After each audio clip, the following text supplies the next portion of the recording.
And joining me today is a very special guest. He's a man that holds a 16-0 record with 11 KOs. He's currently ranked number 8 by the WBA, number 14 by the WBC at the junior middleweight division. That's Andreas Katzourakis. Andreas, appreciate you taking time to come on today, man. Thank you for having me. Absolutely, man. Well, let's get into this very first portion now. You're just a couple weeks removed now from a massive performance, a 7th-round KO of Roberto Cruz. Now that you've probably watched back on the film, you've seen the fight, what's your thoughts on that performance overall? I really like the performance. I really enjoyed the fight in general. I knew what I was doing the first rounds, like getting a little slower, getting a sense of what he has to offer in the fight. If I can say boxing a little more, working the jab and on the outside. And once we got over the second round, Right. it was game over for me. I started working, I started applying pressure, and I had already finished the fight in my mind. When we look back at that fight, you've coming off of a great win streak. You've never lost in your career, and you had a great performance. Obviously, coming out of the 154 tournament champion, you had a great run. But I feel like this performance was a statement performance. Obviously, those other fights were great. You had great performance against Brandon Adams and so on and so forth. But this is one of those things that you could say is a signature win for yourself. One of those moments that's kind of like, okay, he's official. He's a legitimate top 50 guy. He's ready to go move up to those top guys now. Would you say it's an accurate statement? Like, do you feel like that was a statement win that you wanted to make there?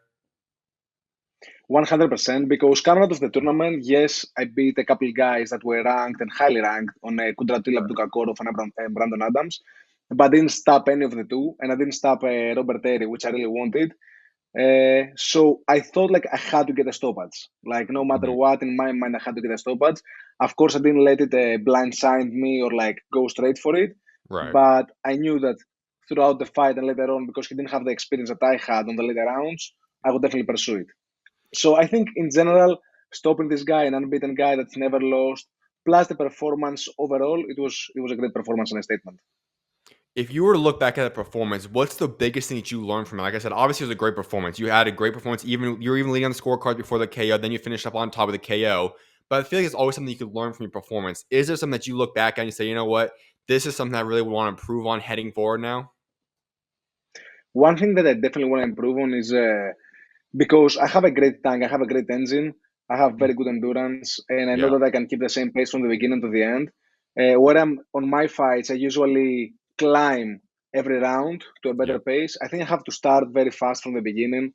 That's one thing that I have to work on more on sparring as well, because sparring sessions can be hard, but usually you go gradually into them, and Right. that's one thing that I have to change. Just go straight to work from the beginning. That is a unique thing because for so many people, they either go out of the gate firing and obviously slow down the later rounds. But for yourself, it kind of seems a little bit confusing for some people that just watch and hear that because 12 rounds of getting punched, going through a fight, and you get better as the fights go on. You get more and more active as the fights go on. How are you able to do that? I feel there are a couple of reasons. People tend to believe that it's only because I have great endurance and great capabilities on like working on the later rounds. But in my mind, it's also because I'm breaking down the opponent. People don't tend to see it that much because I'm more of a straightforward and pressure fighter. Okay. But in my eyes and how I watch the fight from the beginning, is like I'm breaking him down not only physically but strategically as well. Where he jabs, when I find the openings and everything else, and everything opens up after some rounds. And the more things I see, I can, because I have the endurance, I can take care of as well. At what Take point advantage in of them. Okay, that makes sense. Now, at what point in the Roberto Cruz fight do you feel like you knew you had him set? Like you knew, okay, this fight's in my hands. I can go for the KO. I'm gonna get him out of here. When did you feel like that was official for yourself? Yeah. So it was definitely official after the third round. On the Okay. third round, when I sat on the stool and looked in his face across the ring, it was done in my mind. But during the second round, when you can see that he clipped me with the right hand, I was off balance at that point, and he thought that he clipped me, so he started throwing wildly. So he threw like 10, 15 punches, Yep. Yep. and on my mind, I was just keeping my hands up, letting him throw, and I'm like, oh, you're done after that, buddy, because I know he's never been the distance, he doesn't have the experience, and like he gave too much too early. Mm. You said something really unique there, and I don't know how many people think about that component, but obviously we look at the fighting component. But you talked about the fact that you looked across the ring in the middle of the intermission between the two rounds, and you said, okay, you looked at his face, you looked at the way he was sitting there, and you could say, okay, I think I got this guy in the victory. I got this guy in the bag now. Yeah. What about that? And when do you look at that? Like, how often are you looking at your opponent's expressions, the way his body language is, to determine where he's at from a mental and physical standpoint? So I'll tell you one thing before I answering your question. Mm-hmm. Like some people ask me, what's my favorite thing on a fight? My favorite thing on a fight is when I see my opponent breaking down on his face. So I tend to look in general, not only, of course, during the rounds, but every time when we sit on the corner, the moment that we're sitting, because after we sit, I'm watching on my coach. I don't care about the opponent. But the moment we sit on the stool, I always take a look across, to see how he's gonna sit, like how he acts. Mm-hmm. So it's every round. And with him, I Sure. told you like 3 rounds done. On the sixth round, if you sit during the time, the moment I sit on the stool, I ask my coach how many more rounds we have. The reason I asked him is because I know I'm stopping him. I'm like, how much time I have to stop him. It's not for endurance reasons. It's just to know Right. how much time I have. Absolutely. Man, well, I want to get into your story because you have quite the journey to get to this point before where, for those that don't know you, you had a Yeah, kickboxing background. I want to get into your journey because now yeah, you are a top 15 ranked person in the junior middleweight division. You become a top contender, but you obviously have had a long journey to get to this point. So I want people to get to know you. First and foremost, as I said, you're not from America, you're from Greece. I know you represent that country very yeah. proudly. What was it like growing up out there? It was beautiful. Greece is a beautiful place. Growing up there, it was amazing, to be honest. I was Mm. an athlete since I was a kid. Since 4 years old, I got in the gym. So Uh, from the beginning, I was dedicated to what I was doing, even though I didn't know that I would become a professional athlete. Because growing up in Greece, you don't have this vision in those sports. The only way you're gonna have a vision to become a professional athlete is if you're in soccer or basketball. Nothing else. There is no more professional sports in Greece. Uh, Okay. but growing into it, fighting European championships, world championships, internationally, and everything else, piling up experience. Then I started looking at myself like that's what I want to do. Mhm.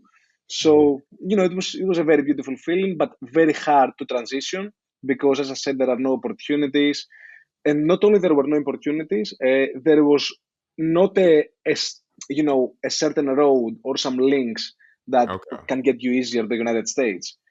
And plus, we don't have a huge amateur system as well in boxing. Okay. And I didn't have a huge amateur career in boxing. So, managers from here or from different parts of the world could see me and know who I am. So that was definitely a struggle. And that's a struggle for other kids with great talent back home. All right, so a few things I want to break down that you just talked about. One of which is obviously transitioning from kickboxing to boxing. There are similarities. Obviously, there's components you can kind of translate. Was that transition easy for yourself? Did it kind of come naturally? Was it difficult? Or what was the transition from kickboxing to boxing like for yourself? It was fairly easy, to be honest. Okay. The moment I decided not to throw a kick again in my life, I had no problem whatsoever with it. Okay. I think, to be honest, I think the moment I said, like, boxing it is, I never trained a single day kickboxing again in my life, even though it was 11 years of my life before that. Yeah. I never did it again. So it was fairly easy on that aspect. But I think it came easy on me in terms of stylistically fighting in boxing because, kickboxers are more straightforward, not moving so much and everything else. Right. But because I had a background and started with point fighting, which is sideways, kind of like, I don't know if Hmm. I can say taekwondo or something like that, Yeah. Yeah. I where know you what you have mean. Yeah. more movement. Yes, more movement and good feel of a distance and everything else. I think that helped a lot. Okay. Obviously, for yourself, like you said, you could have been good at kickboxing. I mean, you went out there and you made hundreds of amateur bouts. You had a great career overall for obviously a youth amateur career out there. In the back of your mind, let's hypothetically say, obviously you're boxing 100%. You're not going to go back to kickboxing. But if for some Yeah. reason an opportunity presented itself and you decide to go back to kickboxing, do you feel like you could make an easy transition back over there if you so wanted to? In terms of first of all, let's be honest. I don't feel like there is any chance there might be an opportunity in kickboxing that's gonna be Right. bigger than boxing. Exactly. Yeah. Not only as a magnitude, but also economically. Uh, Hmm. but I feel like if it was, so hypothetically speaking, I don't Yeah. think it would be too hard for me to transition back into kickboxing. I feel it would be fairly easy. Like with a couple months of training, I would be able to not get back to where I was, but definitely get a great feel of it. Okay. Now, as you talk about though, being in Greece is not a country that's known for combat sports to the extent that it is, where you have an easy route to go become a pro. That had to be difficult. You talk about that component there. So when for you did you realize that, you know what, I have a chance at becoming a professional boxer, not just a professional boxer, but someone that can become a top contender, maybe even a world champion in the future? When did those realities start to come to fruition for yourself? I had this belief on myself from the beginning, Okay. but I never was arrogant or stupid about it. Meaning, I didn't have the skills and I was thinking too much of myself. Okay. I was always taking it one step at a time, and thinking that I have to prove myself every step in terms of move forward. And I think I started feeling that I can be professional and pursuing it about 15, 16 years old. I started really feeling that I can do it. Okay. And once it was a coach in Greece, an MMA coach, by the way, Okay. which he had her out to the United States because he had brought some of his fighters here. And that's the one that, implanted this little seed in my mind that, you can get out of you have to get out of Greece, you have to go to the United States, that's where you have to pursue your dreams. And we went together on my first trip. And, everything else is history. I stayed here and I started climbing the ranks. I started proving to myself and to my family, most of all, because they wanted me back in Greece to continue my studies. Uh, that I belong and I can do it. That's obviously you just say those words and makes it sound a little bit easier, but still, you're moving from another portion of the entire world. You're transporting yourself from obviously where you grew up, your entire childhood, your family, all Yeah, the way to a new foreign country where at the moment, I'm not sure now, maybe you were fluent in English, maybe not, but you had to come to an entirely new country, be a part of a new language, new culture, so on and so forth. And you were, I think it was 20-ish years old or something, right around there when you ended up coming over. yeah. How was that transition just adapting to not even the boxing, not even the component of actually pursuing what you want to, just the lifestyle? Yeah. How was that transition? It was very hard. So the lifestyle of being a professional fighter wasn't the thing that was harder for me because I've been a very disciplined, dedicated person. So Hmm. being on point with training and everything else was easy. Okay. But the fact that you leave your home behind, family, friends, my girlfriend Yeah. at the time, and everything else, that was a very very tough part. Uh, Psychologically more than anything else. And the fact that you knew that you could see your family and everyone else only once a year, because once a year I was going back, and it Okay. was tough for them to come here and visit me. That was very tough and very grueling. And the fact that I had some difficulties in my career in the beginning with my management. Then I went to Big Bear, and after a year, Abel Sanchez retired. I had to move again, and all these things happened at the beginning of my career, which I didn't have money, I didn't have a home here, I didn't have something solid. So Right. I was kind of on the move. It was tough, but everything happened for a reason. That's my thinking. I think the harder the journey, the more sweet it is at the end. I love that quote. I want to also ask you about that aspect where you just talked about there. That overall, you're going through so many ups and downs. It was a chaotic beginning portion of your career. You didn't have the stability like you talked about. You probably have now. Were there any difficult Yeah. points that when you were going through this journey that you started almost looking in the back of your mind, saying, "You know what? Is this what I'm meant to be doing right now? Am I supposed to continue pursuing this?" Like, did that ever cross your mind? Never, never, to be Okay. honest. The only period of time that I thought it would be somewhat challenging to continue was after I split with my first management. Then I went back home for 4 to 6 months. Mm, We were going through a process to break the contract, and throughout this process, I thought I was done because mm, it was very tough to handle this situation. I've never been in a situation like that before. right. But thankfully, everything turned out to be good. As you were going through this point, when did you start to feel like you saw the light at the end of the tunnel? Obviously, I know you still have so many more aspirations, so many more goals, but you started feeling like, you know what? I kind of see the light. I see where I can start pursuing this. I see that there's going to be stability coming in the near future. When did that start to feel like you felt you're more comfortable or more stable now in life? When I moved to Houston and started working with Ron Shields, that's Okay. when it happened. Because at the same time, too many things fell into place. Even Okay. when I was in Big Bear training with Abel Sanchez, and I'm saying those two names because those are the two biggest coaches I've ever worked with. Hmm. And you can tell me, some people might say, how didn't this happen when you were in Big Bear? Because in Big Bear, I was still living on a mountain, still living in camp, because I didn't have a house and I didn't have money to rent anything or, go back and forth. I was staying full time there. I was 11 months on the mountain, and sometimes I was alone up there doing nothing. Mm, So I didn't have the stability. Moving to Houston and being with Ronnie at the same time, we got a small deal going with a local promotion. So I started getting more active and getting more fights. And a year later, my girlfriend moved with me, which was huge, huge for right. me. Psychological support and everything else. So when this happened, everything else started becoming normal. I started having a normal real life in America. Before that, I never had a real life. It was kind of weird.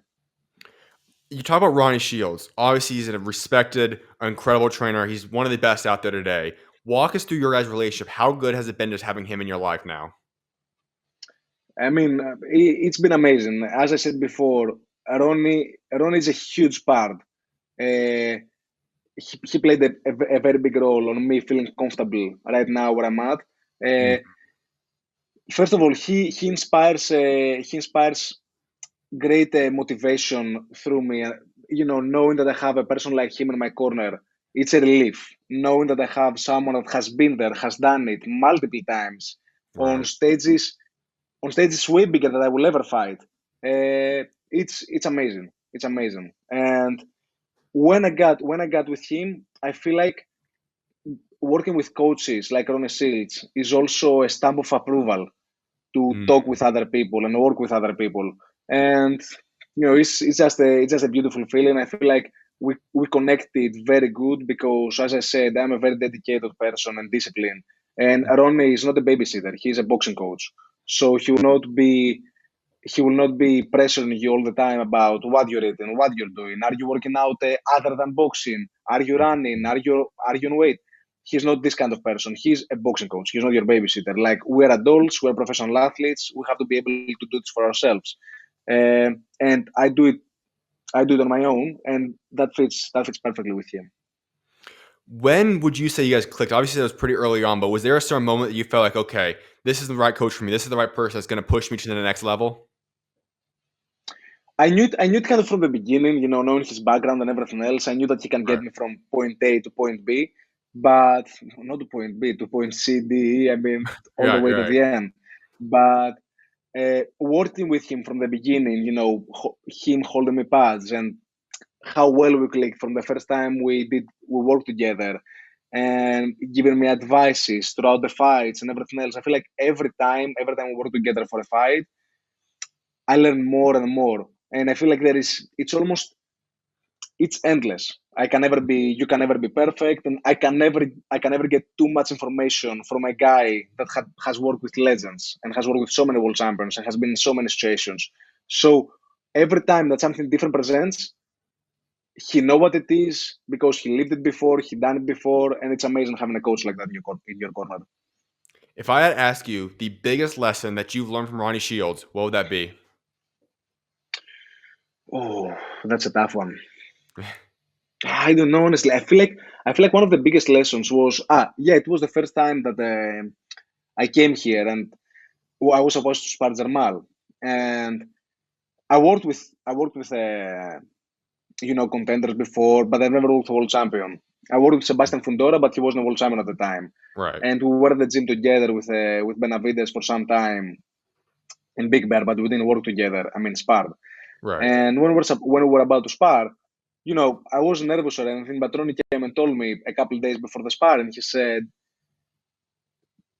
"You belong." He said, "You belong, and when you spar Jamal, you're gonna figure it out for yourself. That Mm. there is nothing that you are missing. You are here for a reason, and you will soon find out." And that was very inspiring. And literally, like, once we're done sparring, I'm like, he was absolutely right. I have, there is nothing that I'm missing. We have all the tools, and on forward. Would you say that moment when you were sparring in Charlotte that was the kind of the moment that, okay, this is my opportunity and I feel like I'm ready to go. I can compete with the best of them? Yes, that was another solidifying moment. It was one more of those steps that I told you before. That I proved to myself that, okay, Jamal is an established world champion. He's been there for a long time. He's a very technical and nice guy. Hmm. And when we worked together, and it was very good work. I figured afterwards that, okay, we're here for a reason. And not only that, he told me, everyone else told me around. So it was definitely a nice experience and good for my psychology as well. What would you say, though, has been your favorite or your funniest memory with Ronnie Shields? I think it has to be one of the we've had plenty of them, but Hmm. celebrating, probably, I have to remember which fight was it. It was my second fight in Atlanta with overtime, not the first one. Okay. So probably it was after the Robert Terry win. Okay. One of my sponsors, my sponsor, my main sponsor in Atlanta, he has some restaurants there, Marietta Diner. A quick shout out. He held a after fight party for me, and it was the first time seeing Ronnie on the party, like really having fun, Mm. not in the gym, not in fights, and we just had an amazing time. There were Greek songs, and we had a great company. It was a very fun moment. What's the difference between trainers and coaches? Because obviously, for the most people, the public, the media, we don't get to see trainers and coaches outside of the boxing ring. We see them when they're training, we see them Yeah. out when they're fighters, and obviously, it's a much different mindset. They flip that switch. What is a guy like Ronnie Shields like when they step outside of the ring, get away from boxing, and just enjoying life? It's he's just a normal down to earth guy. You Okay. would think, or some people would think that Ronnie Steele's being where he is, trained all these guys that he has all his experiences. You would think that he would be a little arrogant, a little cocky. I don't know. Some people would be, but Ron is Right. just an extremely down to earth, humble, amazing guy, super approachable, and if you get him on a good streak, he will start saying stories and he will not stop. It's great. That's awesome, man. Well, I got a couple of things I want to get up to you about before we get into your future plans. One of which is we kind of going back to the transition point from you coming from Greece to America, and obviously there's a little bit of language barrier after match that you overcame, and you were able to learn English as well. Was that an easy adjustment for you? Did you pick up on English really easily, or how did that come for you? It wasn't too hard because in Greece, English is like a second language to us. We learn through the Right. school. So some people will pay more attention than others. I had to Yeah. pay attention because afterwards I went to study in the American College of Greece. So my English were pretty fluent, not even close to where they are now. Sure. But I was on a great stage before I came to America, so it wasn't too hard to navigate the language barrier, Okay, thankfully. that's good. Now, obviously, the big thing for you is you join the OTX tournament and you end up building yourself up to where you obviously become the champion of the 154 tournament. And we know where it's obviously put you in position to be at today. But when you talk about overtime, was that something that how did that opportunity come? Where did that opportunity come from? And how did you emerge and be able to get this opportunity to go out there and fight in the tournament? I think the opportunity came through Split T, through my management, because in Okay. the first shows that Over them did, if I'm not mistaken, Split T was a big fact. They helped them a lot Yeah. with matchmaking and everything else. So they put me on one of their first cards. They did 4 shows in August, the first year I think 2 years ago. Hmm. And I had a great performance against Rafael Gbokwe, who he had, I don't remember the record, I think it was 16-5 at the time, and one fight before me, he won the distance with Madrimov, and I Hmm. stopped him on the 8th round. So after this performance, because I told them exactly what I'm gonna do, they were very happy and very excited working with me as well. They gave me the opportunity to go in the tournament, or they asked me beforehand. They said, "Would you be interested on like?" I guess they were doing a gallop on like fighting a tournament on this Okay. style, or doing something like a TUF or Contender series that they Hmm. were doing on the house and everything else. Right. And I'm like, I'm not going to any houses. I don't want to leave. I don't want to leave Ronnie Shields. I want to leave my girls. Just moved to the United States, so I'm not doing that. I don't know if it played any part on them doing the tournament and not the house, but I was very happy that they didn't. Hmm. And that's how the opportunity presented itself. And when they told me everything about the tournament, I was super excited because that's one thing that I didn't have at the time. I didn't have those big fights that I really wanted. And Right. on the tournament, you had to sign that basically you could fight whoever from not only those guys, but let's say on the final, Brandon Adams got injured. Right. They could bring whoever they wanted. And Okay. mind you, the price at the end plus the bonus, it was a very good pair. They could have brought probably anyone. Yeah. Uh, so you had to sign that you're okay with it, and I was totally fine with it, and the rest is history. That obviously was, like you said, a very interesting outcome because you talk about a tournament, like you said, there's a lot of things that you don't know what's going to happen. Obviously, it's up in the air. Yeah. Now we know what came to fruition. You end up having an incredible, exceptional run, you become the champion, so on and so forth. But what was that experience overall like where you are in a tournament? You don't get to see that too often in boxing. What was that experience like for yourself? It was a great experience because I was super active. I mean, that year I was more active than I've ever been in my life, from the Right. beginning to the end. I did in 13 months. I did 5 fights, And Mm-hmm. in tournament, I think on 6 months span, I did 3 fights, 3 tough 10-rounders, which is crazy. Mm-hmm. Thankfully, I didn't have no major injuries, but I had plenty of injuries during those fights. So Mm-hmm. I needed some rest afterwards. That was the only downside, that I needed Right. some rest afterwards. But other than that, it was just a beautiful feeling, going through the motion, camp after camp, uh, fighting nice opposition, having Overtime promoting it, which did an amazing job. It was just an amazing experience. Plus, the only time that I had fought on TV before with DAZN was on my first Overtime fight with them a year before, Yeah. which was the co-main from the track Vlad Hernandez card.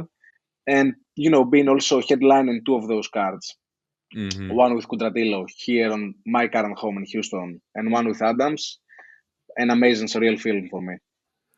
All right, so I have to ask you the other opponent about staying active because that's such a key point for so many boxers. Obviously, you Yeah. get to a certain level and you talk about a guy like, okay, if you're once you're in your late 30s or whatever, and you're in your final tail line like a Bud Crawford, someone like fighting once a year or something is more manageable. But when you're working Yeah. your way up, activity is such a hard thing to do, but it's such a critical component. And you, like you said, for the first time, you got that extreme activity where you were able to stay consistent fighting.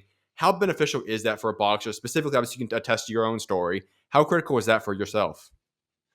I think it's super beneficial, and it's a great thing to do, because not only it keeps you motivated and keeps you in the gym, where some people need to be kept on the gym. Mm, Uh, it's what we do. It's what we do. right. And since at the beginning of your career, because the tournament were tough fights, but in the beginning of your career, you're not gonna have as tough of fights. So that's the time to be super active, pile up experience, get some rounds, and move forward faster as well. Uh, Mm-hmm. when you're fighting when you're fighting 10 rounders and tough 10 rounders, I wouldn't mind getting an extra month in between. To Mm-hmm. be super honest, but even with just 10 weeks, I was fine with it. I was fine. And at the end of the day, we're professionals. We have experience. You can work through some minor injuries. I mean, I don't feel there are too many guys on the upper level that are going on fights with zero injuries. It's almost Right. impossible. Mm-hmm. Something will happen during the camp. An injury, sickness, something will happen during the camp. Right. So being able to navigate through that, I think it's great. It's only beneficial to be active. So last thing I want to get into before we talk about your future plans is Brand Adams' fight. That's the championship fight. Obviously a great performance. He's another guy that's still ranked in the top 15. That's a big signature win for yourself as well. When you talk about that fight overall, top to bottom, how do you feel like you performed in that fight? I feel I performed amazing, to be honest. I executed, because the reason I say it is because I executed the game plan exactly the way we had it. Right. So Ronnie told me to stay on his chest from the beginning to the end, and that's exactly what I did. He permitted me to do it as easily as I did, because I put him on the ropes and he couldn't go anywhere. Right. And you know, that's done. Like 6 rounds in my mind, I've already won the fight. I can lose the last 4 and I've already win, Right. because it was so easy for me to get him there and keep him there and just stay active and do my thing. And it Wait, was, it was a great experience at the end of the day, because Adams was, other than Kudratillo, my most accomplished opponent. He had knocked out Bohachuk some fights ago. yep. It was on his more active year in his career, where he had stopped a tough opponent on. Oh my God, I'm terrible. What's the name of the first guy that he stopped? I'm trying to remember too. I forgot. I forgot exactly who it was, but yeah, I know who you're talking about. He Yeah. fought Callum Walsh too. Mm-hmm. Anyway, I know who he is. Villarreal. Yep. He started Villarreal on the third round, and then he fought Verona and he had a nice performance. Close fight, but nice performance. And coming after those 2 big wins, he just couldn't do anything with me. When you look at your career, what is the best performance? Like if you were to say this is the fight that I think has been my best performance, would that be the most statement win, the best performance? What fight would that be? I think the most statement win from everything was the Adams fight. Right. Performance-wise, I might go with the last one, but the Yeah. level of the opponent was a little lower, because he wasn't as technical and he wasn't as experienced. Sure. But I was very happy with my performance with the Kudratillo Abdugakorov too, because he was a high caliber fighter with a kind of awkward style, and he came, in my opinion, the best he ever looked, because I was looking clip of him before, and he was nothing like that on my fight. And my performance with him, I showed a different Andreas as well. I moved a lot, I feinted, I did different stuff, so I boxed more. But the thing that I would change a lot on this performance was to just be a lot more active. I feel like if I was a lot more active from the beginning to the end, maybe I Right. could have ever gotten the stoppage. Well, that perfectly leads us into what I want to get into next. Let's talk about your future plans. And you just talked about, okay, your two most recent fights are two of your best statement wins of your career. You feel like those are two of your better performances. So that leads me obviously to this next point.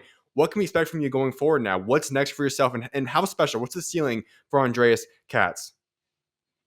So honestly, whenever I get this question lately, because now we are, as you said, number 8 in the WBA, 14 in the Right. WBC. So we are top 10 in the world right now. So I Mhm. can fight for a world title if I get the opportunity, because you have to be, I think, top 10 or top 15 to do that. Uh, World title is what I want, Okay. 100%. And I think I have proved myself already through my last fights to be able to get it. So, of course, anyone with a belt is the first thing that I want. But I just want to keep climbing up the ranks. If I'm not able to get a world title opportunity, just to get another strong opponent, be able to keep climbing until we get it. And I don't think there is a roof. I don't think there is a ceiling. I think I just keep growing and growing. And I hope I become world champion at 154 by the end of, I would say 2025, but I don't see it happen 2025 because I think I'm going to get one more fight this year by the end of 2026. So 100%, and then even moving to 160. I think Okay. I'm, my size is pretty good for 160 as well. So we'll see. Well, I have to follow up around that point you just made there. You said 160 could be in your future. Is it more so in the back of your mind saying, I want to accomplish what I want to accomplish at 154? I want to become world champion. And if all those goals get reached, then I'll move to 160? Or is 160 something you're considering moving up to regardless of what happens at 154? No, no, I want to become world champion at 154 first. Okay. That's Gotcha. certain. That's my division. That's where I belong. I want to do it. Okay. But being 27, not being extremely easy to go to 154. It's fairly easy with Sure. with my weight cut and working with the nutritionists that I'm working with. But you know, I see myself being 160, no problem. And I think like I'm 27 right now. By 30 years old, I might move up. Okay, gotcha.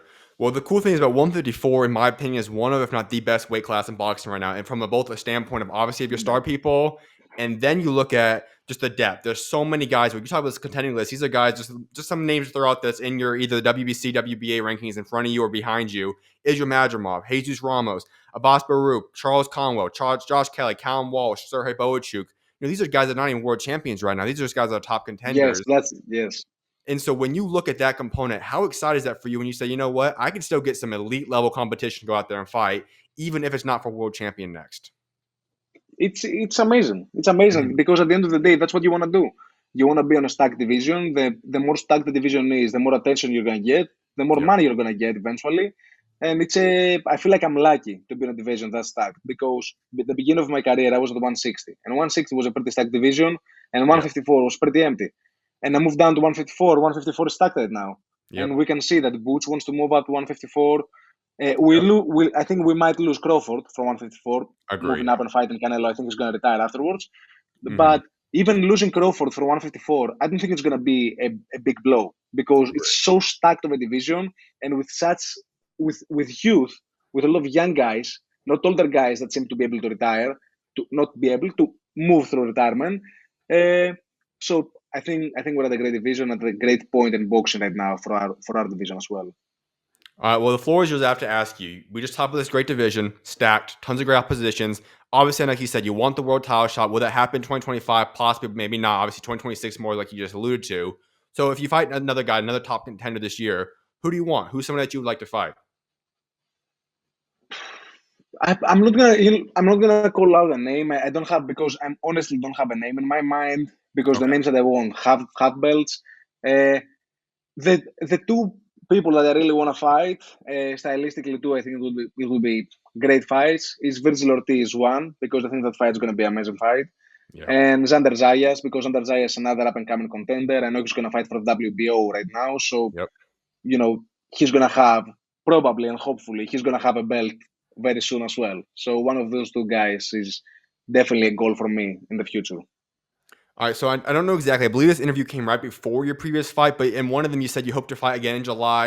You're going to get married, which congratulations on that component as well. Then in the later Thank you, summer, thank you. early fall. and then you said you would want to return to the ring in December. Is that still the plans for you? Has that changed a little bit? Or where do you stand in terms of how many times we could see you fight by the end of this year? It changed a little bit. July is out the window.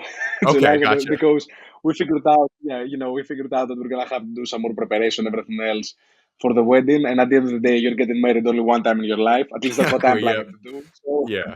So, Yeah. we want to enjoy the process. I want to be able to enjoy the process because having a fight, Definitely. I'm not gonna enjoy the process. Uh, so yeah, we're looking for something after the wedding. So probably fall. That's what we're looking at. Well, first of all, I said congratulations on that component then for getting able to get married, and Thank you. hopefully you do enjoy that time. Now, Thank you. on Thank you. the Thank other, you. absolutely, man. Well, obviously, then, so you said, so we could see you then most likely, would you say late fall, winter time? Is that kind of what you're going to kind of game plan somewhere probably between, October to December time span then? That's what we're thinking. That's what we're thinking. We don't have a certain plan, so I can't really say anything. Yeah, definitely. But I know that many things, many things are moving in boxing right now, which is great for the sport. And Yeah. I think we're gonna have something pretty solid by the end of the summer. We're gonna have something pretty solid. All right. So if you were to have your next 12 to 18 months planned out for yourself, whether that be how many fights you're going to fight, where you see yourself, what is the goal for yourself? Like if I were to talk to you again, like I said, 12 to 18 months, where do you see yourself in life as a world champion, unified champion at 160? Like where do you see yourself in 12 to 18 months? World champion at 154. Okay. Uh, thinking that thinking that probably I'm not gonna be able to get the world title shot by the end of the year, which I think I'm gonna have only one fight by the end of the year. Mm-hmm. So let's say the first fight of 2026 is for a world title, me All right. winning the world title. So by the end of 2026, if I can have one or two more fights, depending on when the first one gonna happen, Mm-hmm. uh, I see myself as unified because if you have the world title and you have two more fights, you might as Yeah. well unify the division. But definitely staying at 154 and hopefully being a world champion. Now you are ranked the highest in the WBA. If you were to pick one of the different organizing bodies, would the WBA be the one you're kind of targeting to become the world champion? Does it not really matter to you, or how do you approach that component? I would love to be the WBA because those are the ones that I started working with and they Yeah. have me ranked the highest. Yes, we are on WBC, but being honest, I didn't like the fact that I won Brandon Adams and I have him higher than me on the rankings. I don't know how that works. I was going to point that out. Yep. So yes, WBA is the one that I'm looking forward to competing for. But any of the organizations, I don't care which organization it is. I just want to get a belt.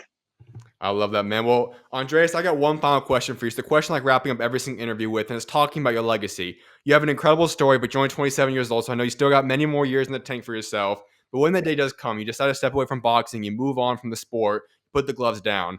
What is it that you want Cass to be remembered for what you've accomplished both inside the ring and outside of it? Inside the ring, I want to be remembered to be the first Greek world champion of the modern era. We only had Okay. one world champion before, and he was on 1939 to 1941, which Mm-hmm. is crazy. That was almost 80 years ago, and it's Yep. only been one. Not almost 80 years ago, more than 80 years, Yep. 85 years ago. So I want to be remembered as the first Greek world champion of the modern era, and then other than that, I want to be able to the thing I told you before that wasn't easy for me to have a route to the United States and be able to to compete and make my dreams come true easily. I want to make it easier and more approachable for Greek fighters, and not Mm-hmm. only moving here to be able to do it, but having the grounds to be able to start their career and not only start their career, but be able to feed themselves and their families from it back home in Greece. Man, I love that answer. Actually, I follow up real quick on that component right there. You just talk about representing Greece. You talk about that you want to not only have Greece be put on the map, you want to make Greece a bigger place where people can kind of grow up and develop themselves at home in Yes. Greece. What does it mean to you to be able to represent your home country in Greece? It's super important and so nice, being able to fight with my flag on my chest when I'm walking out and with the Greek colors.